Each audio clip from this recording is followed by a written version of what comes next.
C'est derrière les vitres de cet immeuble du quartier des Izards à Toulouse que le tueur présumé s'est retranché.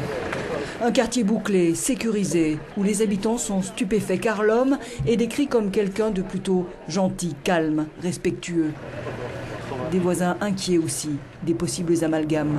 L'homme a désormais un nom, Mohamed Merah, un âge 23 ans, une nationalité français d'origine algérienne. Un Toulousain issu de la petite délinquance, carrossier de profession transformé en machine à tuer, avec un scooter et des armes illégales en France, un Colt 45 et un Uzi, un pistolet mitrailleur adopté par une cinquantaine de pays pour équiper leurs forces armées et leurs services de police. L'Uzi, je dirais, prouverait un petit peu que c'est sûrement un ancien militaire, mais quelqu'un peut très bien avoir obtenu cette arme par un militaire, par un voyage en Afrique, par du trafic. Il y a de multiples sources pour l'approvisionnement de ces armes. Une arme qu'il a peut-être obtenue par ses réseaux. Mohamed Merah n'était pas un inconnu des services de police et de renseignement. Il est suivi depuis plusieurs années par la DCRI car il avait effectué 2 voyages en Afghanistan et au Pakistan sans qu'il soit pour l'instant prouvé qu'il ait participé à ces camps d'entraînement qui accueillent régulièrement de jeunes Européens.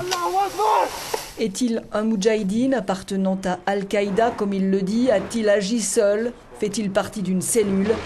Il aurait en tout cas des liens avec des salafistes et djihadistes et aurait été proche d'un groupe démantelé en février par le ministère de l'Intérieur, Forsan Al-Idza, les Cavaliers de la Fierté, un groupuscule islamiste sur le site duquel on trouve notamment cette photo évoquant le martyre des enfants palestiniens. C'est en leur nom que Merah dit avoir agi.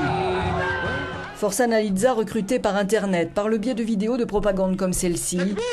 Dans son dernier message, l'organisation disait prendre de l'ampleur et chercher des soldats.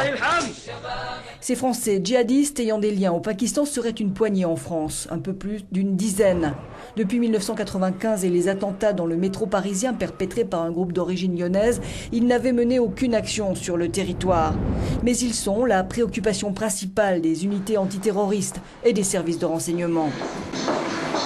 Car, formés et endoctrinés sur le terrain, leur mission est de rentrer dans leur pays et d'y commettre des attentats.